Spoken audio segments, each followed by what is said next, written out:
On Stella's birthday, I promised I'd grant her one birthday wish. Anything I could do, I'd do it.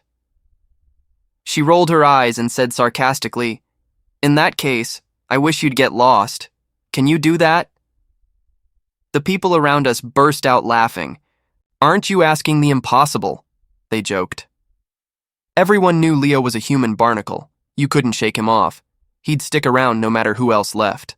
Even Stella thought that when he finally nodded and said, "Okay," he was just messing with her. Until she realized that from that day on, I really truly never showed up in front of her again. In that case, I wish you'd get lost. Can you do that? After Stella's impatient words, the quiet, private room erupted in laughter. The candles on her birthday cake were still flickering, the dancing light illuminating every face contorted in hysterics. My awkwardness and helplessness were the best fuel for the mood. Someone blurted out without a second thought, "Come on, Stella, you're just making it hard for him. Everyone knows Leo loves following you around. He's the last person on earth who'd ever get lost, right? Give me a break. He's like gum on her shoe. She's probably sick to death of him, and he's over here talking about granting wishes." Amid the piercing laughter, Stella's gaze remained cold as she looked at me. I knew she could see my embarrassment. I knew she could hear the mockery in everyone's words. She just couldn't be bothered to speak up for me, couldn't be bothered to defend me. And if she didn't say anything, no one else was going to bail me out. I stood there awkwardly, trying my best to ignore the strange looks and forcing a numb smile. "At least let me stay until after your birthday is over." Someone next to me snorted, "Dude, that's next level simping." Even Stella frowned. "Leo, are you ever going to quit? You asked for my birthday wish. That was it. I want you to get lost. Right now." After she said that, the room finally fell completely silent. The candles were still stuck in the cake, the wax melting into colorful tears that dripped onto the frosting. I stood there with my head down for a long moment before looking up at her seriously. "Then blow out your candles. I'll leave after you do." Stella probably found it funny because she actually leaned over and blew out all the candles in one breath.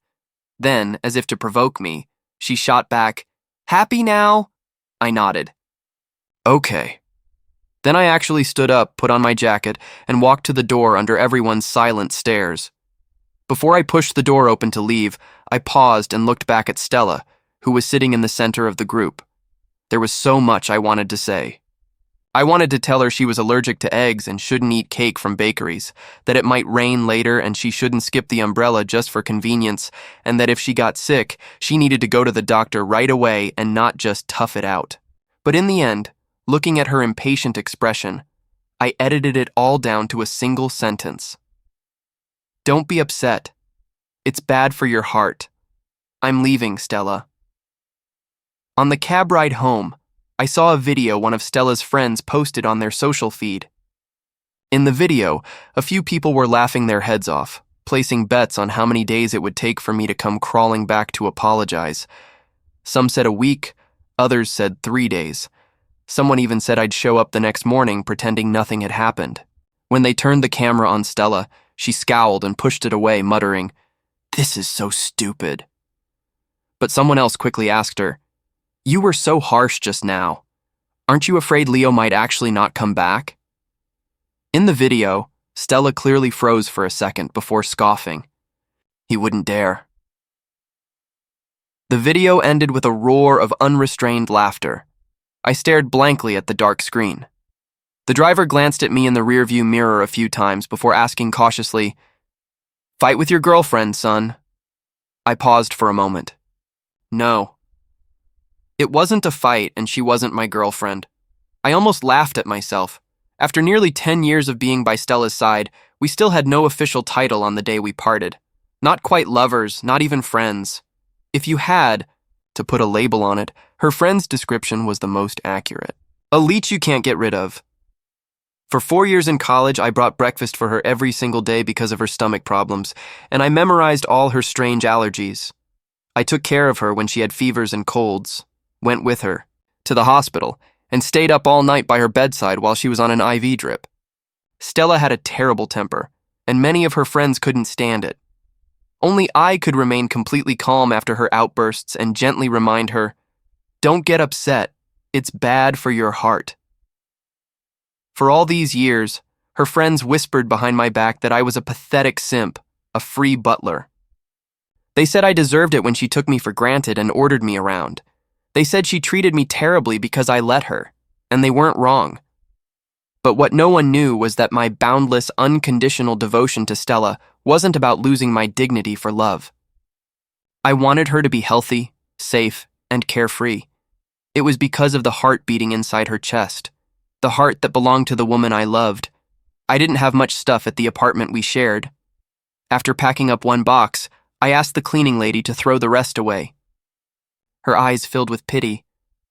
"But these things are still perfectly good. Why don't you want them?"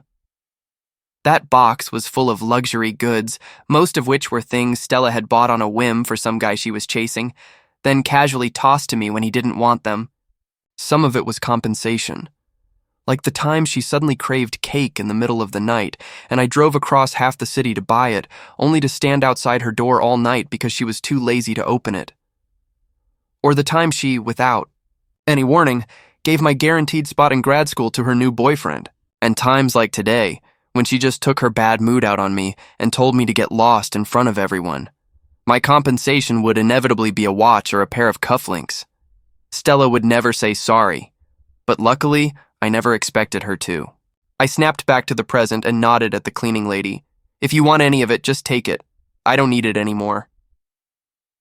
With that, I booked the earliest flight to Atlanta. I had spent 10 years in Boston to be with Stella, almost forgetting I was from Atlanta myself. Before leaving, I hesitated, wondering if I should block all of Stella's contact information. In the end, I decided against it. It's not like she ever contacted me first anyway. The whole world knew how much Stella couldn't stand me.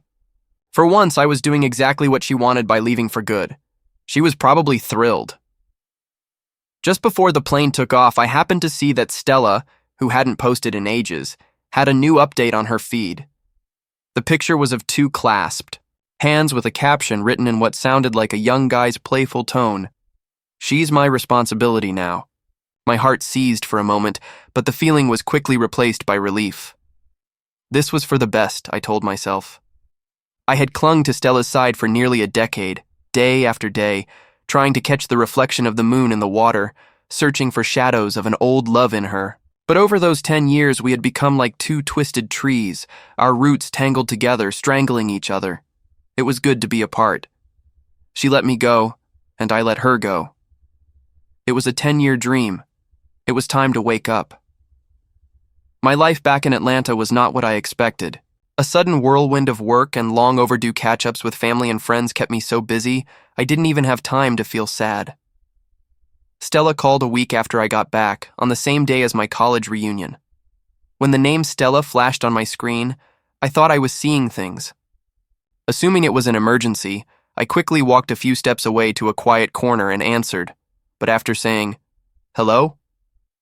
a few times there was only silence on the other end. In that instant, a million thoughts raced through my mind. Had something happened to her? Did she not have her medication? Was she in an accident? Hit by a car? Or sick and alone? For a split second, I saw an image of Chloe lying in my arms, her face covered in blood. My heart clenched so tightly I could barely breathe. My hand was shaking so much I could hardly hold the phone. My voice trembled. "What's wrong? Stella, say something. Is anyone with you? Don't be scared. I'm calling 911. My mind went completely blank, unable to think, filled with nothing but an overwhelming sea of red. In that moment, I even started blaming myself. Why wasn't I there for her at a time like this? What if she got hurt because I left? A tidal wave of guilt, pain, and despair crashed down on me from all sides. Just as my trembling hand was about to switch screens to dial, a burst of laughter erupted from the other end of the line. "Ha ha ha, I told you so. He's such a spineless simp trying to play hard to get. Ha ha ha, knew he was." Faking it. One call and he cracks. Stella was right all along. I stood frozen as if struck by lightning.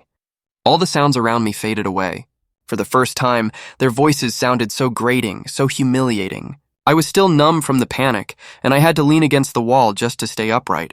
The missing part of my heart felt like it was being pierced by a howling wind. It hurt so much I couldn't breathe. Stella's voice soon came through the phone, tinged with her familiar indifference. "Leo, that's enough. Come back now or don't bother coming back at all." Her casual tone felt like a hard slap across my face, stinging and hot. My hand holding the phone was still trembling, and the pain in my chest was so intense I could barely stand. Before this, I had never truly been angry with her. Not when her friends made fun of me, not when she publicly humiliated me. I never took it to heart. I thought it didn't matter. But in that moment, as she casually said, "That's enough," I realized how stupid I had been. Stupid enough that only now, in this very second, could I finally see it clearly. Stella and Chloe were two completely different people. I could no longer convince myself to find excuses for her selfishness. I couldn't comfort myself by saying she was just immature and didn't know any better. I couldn't lie to myself and pretend I didn't care by saying, "It's okay." It wasn't okay. It was never okay. My eyes instantly burned hot, an unstoppable redness creeping into them. My nose stung terribly. I fought back a sob, took a deep breath, and said calmly, "Stella, the game is over. I'm done playing." I don't remember how long I sat huddled in that small stairwell until my legs went numb. I didn't cry the day I left Stella. I didn't cry when her friends mocked me or made things difficult. I didn't cry when I sat alone in the pouring rain, holding a cake outside her door until dawn, or when I stayed up all night taking care of her when she was sick. I always believed my tears had run dry the day Chloe died, and that I would never cry for anyone else in this lifetime. But that wasn't true. Humiliation and pain don't just disappear because you lie to yourself. All those piled up emotions have to find an outlet eventually, and I finally understood. The reason I used to cry so easily was because there was someone who cherished my tears, someone whose heart ached for me. Crying could solve problems. It was useful. But after she was gone, crying became useless. There would be no one to smile and wipe away my tears with a blood-covered hand, comforting me by saying, "It wasn't my fault." It wasn't my fault that her craving for ice cream led to the car crash. It wasn't my fault she died on her 18th birthday. Chloe knew I would blame myself, so she forgave me first. She said, "It's okay. It's not your fault." But that day, kneeling on the ground and holding Chloe's cooling body, I just couldn't understand. She had finally escaped that suffocating home. We had just gotten our acceptance letters from the same university, and we had just walked out of the school hand in hand with our graduation photos. We were one step away from happiness and freedom. Why? Why was it so hard? I had written about regret and despair thousands of times in essays, but only on that day did I truly know what regret was. The overwhelming despair and pain were like a mountain, nearly crushing me. For many, many days after, I couldn't stop reliving that day, couldn't stop seeing Chloe's blood-soaked face. I was like a drowning man sinking in my own grief. I even wished it had been me who died that day. I almost wished Chloe had blamed me, but her last words were still, "It's okay." The person who died on her 18th birthday was Chloe, but I was left behind forever, stuck on that day. After that, Leo was more like a walking corpse. I couldn't even function normally, until the day I learned Chloe's heart had been transplanted and was beating again in someone else's chest. It felt like I had found a new reason to live. I knew from the beginning that this kind of emotional transference was just self-deception, that staying by Stella's side like a masochist was just a way of atoning.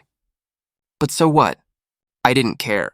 I deserved to drown with my eyes wide open. All I knew was that as long as I could see Stella alive and well, I could trick myself into believing that she was still alive, that she would have a 19th, 20th, and 28th birthday, that she would have a new, different life where she could do whatever she wanted, and I would always be there to help her. I was willing to pay any price for it, even if it meant losing all my dignity. But was I wrong? That day I sat in the dark, cramped storage room for a long time, until my eyes were dry. Finally, I took out my phone and blocked Stella on everything. I was wrong. To mistake a fleeting dream for reality, this was my punishment for letting my heart be trampled. After the call was disconnected, the private room fell silent. Stella barely had time to process it. Leo had actually hung up on her. A few people started trying to liven things up. He's really getting full of himself. Does he actually think he can just settle down in Atlanta and never come back? I'm telling you, he's just playing hard to get. Probably just waiting for Stella to give in. Guys like him, I've seen a million of them. They just want to... Stella had heard these kinds of comments countless times before, to her face, behind her back, in open mockery and subtle digs. Whenever Leo heard them, he would pretend he didn't. If he understood the insult, he'd pretend he didn't get it. That spineless, submissive way he accepted every humiliation was the very reason Stella had always been a cold observer. She hated Leo's fake smiles, hated how he willingly let himself be degraded. In those moments, Stella would always feel like Leo was atoning for his sins through her eyes, through her embrace, listening for another person's voice in her heartbeat. Stella always had this feeling that Leo's love for her was shallow, superficial. That's why those comments never bothered her before. But in those few seconds of dead air after Leo hung up, his voice choked with emotion, Stella suddenly felt her heart skip a few beats. This wasn't how she had planned it. She had intended to give Leo an out, a way to save face. She had wanted to ask him why he'd moved out so suddenly without telling her. But none of those words ever came out. Stella grabbed an empty wine glass from the table and, without warning, smashed it on the floor. The room fell silent again. "Are you done?" she asked. Even Stella couldn't explain the source of the persistent irritation that she couldn't shake. Was it because she had impulsively let them use her phone to post that provocative status to get a rise out of Leo? Was it because she'd told him to get lost in front of everyone? Or was it because she had been so harsh on the phone just now? Stella didn't know. Of course she didn't. Because she was so used to being loved, she could trample on a sincere heart over and over again without consequence. So even with all these things she shouldn't have done, there would never be a single "I'm sorry." Her beautiful face turned cold again. After all, a little flicker of irritation wasn't enough to spark guilt. And that tiny bit of guilt was nowhere near enough to make her back down. Fine, don't come back, she thought, unfazed. He can't stay away forever. Just like the first time, the second time, and all the countless times before. There had to be a limit to how far Leo would push his luck. In June, my family set me up on a blind date with a doctor. My parents' exact words were, "You've been messing around out of town for years and I didn't say anything. But now that you're back, you're not leaving again. Dr. Lin is young, successful, and has a stable career. I think she's much better than that girl you had in Boston." I quickly cut them off. "No problem. I'll do whatever you say." I agreed readily, but didn't even add her contact information. My saturated work schedule was a reasonable excuse, but eventually I couldn't put it off any longer. On the day we were supposed to meet, Dr. Vivian Lin had an emergency surgery and asked if I could wait for her in her office at the hospital. I said that was fine, but the moment I stepped into the hospital, I regretted it. Hospitals were places that held too many painful memories for me. The smell of disinfectant always made me uncontrollably drift back into the past. After just a few minutes, I left her office, sent her a text saying I had to go and planned to leave. But I wasn't paying attention to the directory, and when I looked up, I realized I'd gone the wrong way. Standing near the orthopedics department were a few familiar faces. Someone saw me from a distance and called out my name. "Leo, what took you so long?" I stood there for a moment, trying to place them before realizing they were Stella's friends. I couldn't tell if the half-beat my heart skipped was from the urge to go over and ask if Stella was hurt, or from the subconscious impulse to turn and run. Before I could decide, one of them ran over and grabbed my arm. I knew it. I knew that. No matter how mad you were, you'd come as soon as you heard Stella was hurt. "Leo, about last time He half dragged me toward the hospital room, probably assuming I'd gotten a text from someone and rushed over. It wasn't until he looked up and saw my completely indifferent face that he stopped. I took a step back and pushed his hand away. Just as I was about to speak, the door to the room opened from the inside. Stella was standing in the doorway on crutches, one leg in a cast. The moment she saw me, her eyes widened in surprise. But the surprise quickly turned to awkwardness, and she spoke in a cold, harsh tone. "What are you doing here?" As if afraid I'd see her true feelings, she averted her gaze to a point behind me, her voice unnaturally stiff. "I told you not to tell him." The friends behind her started trying to smooth things over, their teamwork seamless. "It's okay, Stella. Leo's here now, isn't he? He probably dropped everything and rushed to the hospital the second he heard you were hurt." "Right, Leo." Stella's expression softened slightly. "Don't get the wrong idea. I didn't come to Atlanta looking for you. I'm just here for a project." I cut her off. Stella's head snapped up, her eyes landing on me again. It was only then that she finally realized. My expression held none of the worry she expected, not a trace of concern. It could even be described as exceptionally cold. I took another step back. For the first time, Stella's expression was one of pure confusion. She opened her mouth as if to say something, but before she could, a voice from behind me interrupted. Leo, I thought you were waiting in the break room. How did you end up over here? I turned toward the voice. Standing a few feet away was a graceful young doctor. She smiled and waved at me. Come on, I'm done. It took me a second to realize this must be the doctor my family had set me up with, Vivian Lynn. I nodded. Okay. But just as I was about to turn, my arm was grabbed. I looked back. Stella was staring at me, her face dark, her hand gripping my arm with intense force. Leo, don't you dare go with her. Her grip was so tight it felt like she was trying to crush my wrist. I frowned and tried to pull my hand away. Let go. Stella ignored me, her eyes burning with fire as she stared me down. Her voice sounded like it was being squeezed through her teeth. I'll say it one more time. You are not going. But Vivian quickly stepped forward, pulling Stella's hand away and shielding me behind her. Are you okay? I shook my head, too tired to speak, not wanting to see the look on Stella's face, not wanting to know her motives, why she was in Atlanta, how she got hurt. Before I would have cared. But after that phone call, none of it had anything to do with me anymore. Let's go.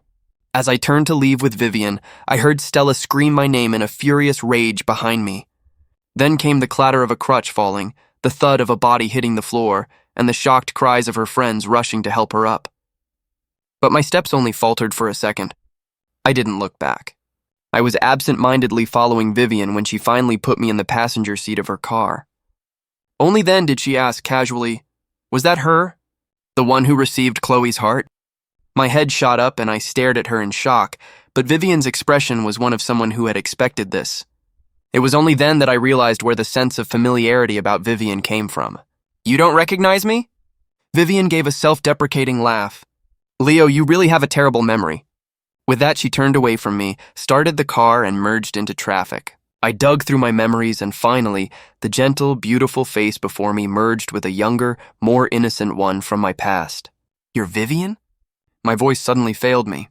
I clenched my fists and said no more. Vivian was Chloe's best friend in high school. Back then, our relationship could even be described as good. But after Chloe died, I started deliberately avoiding everything and everyone related to my past with her. I couldn't accept that everyone else was living and moving forward, while she alone was left behind. I cut off contact with many friends around that time, and Vivian was one of them. In the past 10 years, while Chloe remained vivid in my memory, everyone else had been covered in a layer of dust. So much so that when my family mentioned her name, I didn't recognize it at all. How did you know about the heart? I asked, turning to look at Vivian's profile. 10 years had passed, and she was very different from the person in my memory. Most of my fragmented memories of Vivian also included Chloe by her side. Seeing her now, I couldn't help but wonder. If Chloe were still alive, would she have become an outstanding doctor too? I must have been staring for too long because Vivian turned her head and caught me looking. I felt a flush of embarrassment. Where do you think you got the donor's information from all those years ago? I asked almost instinctively. It was you? She didn't turn back or look at me, her tone slightly mocking. If I had known back then that one sentence would trap your life in place, I probably...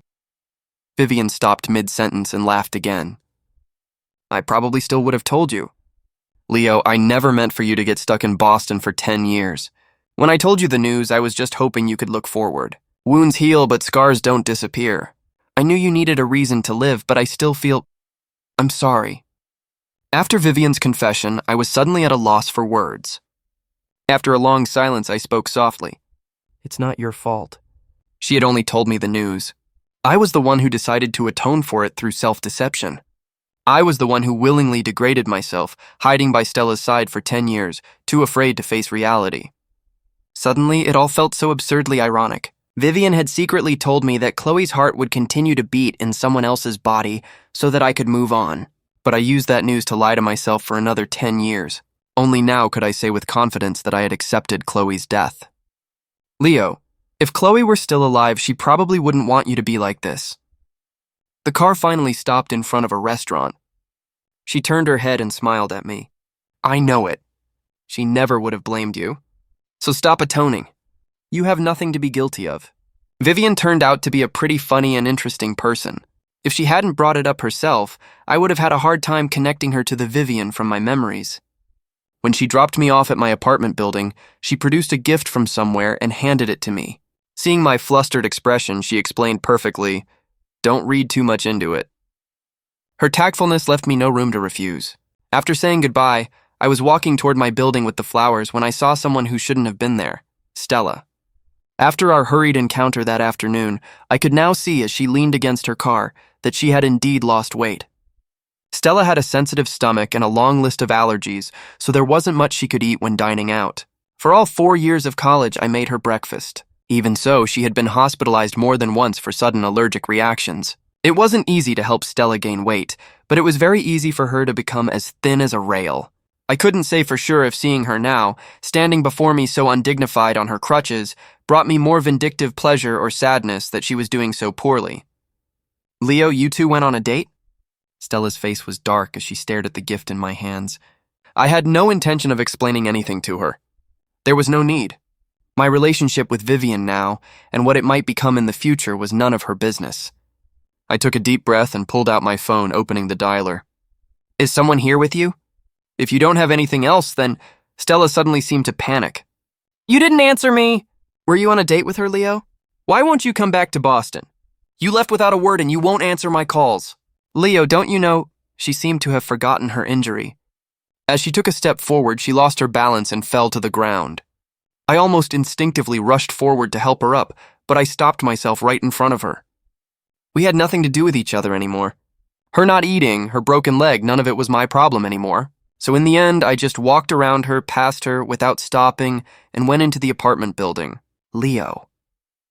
Stella was on the ground, clutching her injured leg, watching my retreating back in humiliation. She called my name again. "Leo!" Maybe it was my imagination, but in the second the door closed, I thought I heard her complain through a sob. "It hurts." After that day, I had prepared myself to be pestered by Stella. I knew her well enough after all.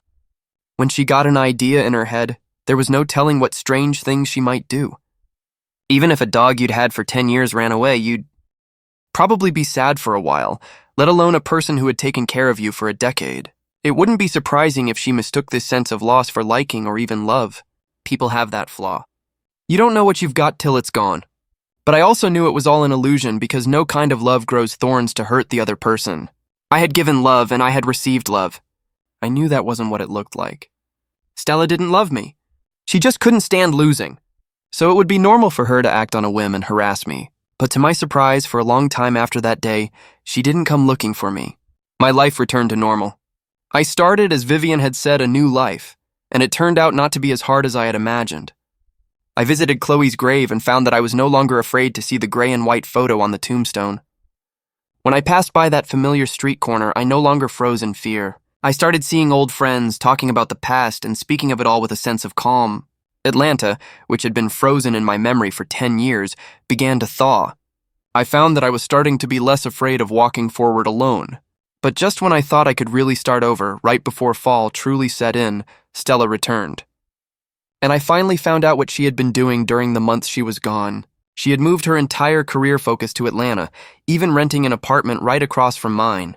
Unlike the impulsive whim I had expected, Stella's actions suggested she was planning to settle down in Atlanta for good.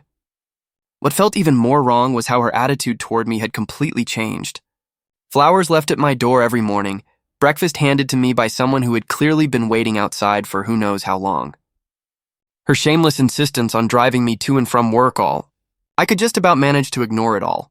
But when she appeared in my company's conference room as a client, specifically requesting to work with me, I could no longer keep giving her the cold shoulder. I sighed, sat down across from her and closed my folder. "What do you really want?" Stella dodged the question. "I think this project has a lot of potential. I chose to partner with you because you know that's not what I'm talking about.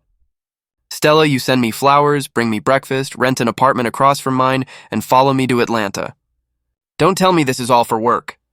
I looked at Stella with a mocking expression, knowing full well that even if I spelled it out for her, she wouldn't take the initiative to apologize or admit she liked me.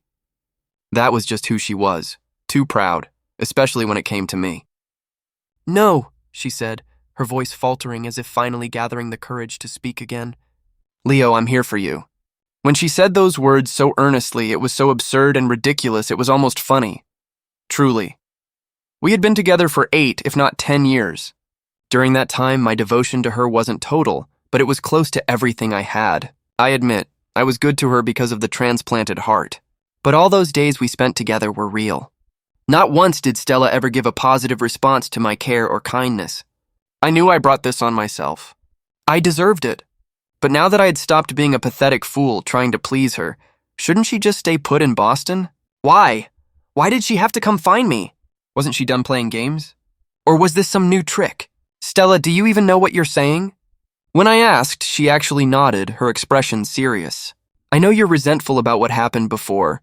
I can apologize. I'm atoning for what I did wrong. I hope you can forgive me. Her expression softened as she continued. I wasn't the one who posted that thing you saw on social media the day you left Boston. I didn't think you'd actually leave, Leo. I never wanted you to really leave me. I know I was wrong. Will you forgive me? I always knew Stella was a smart person.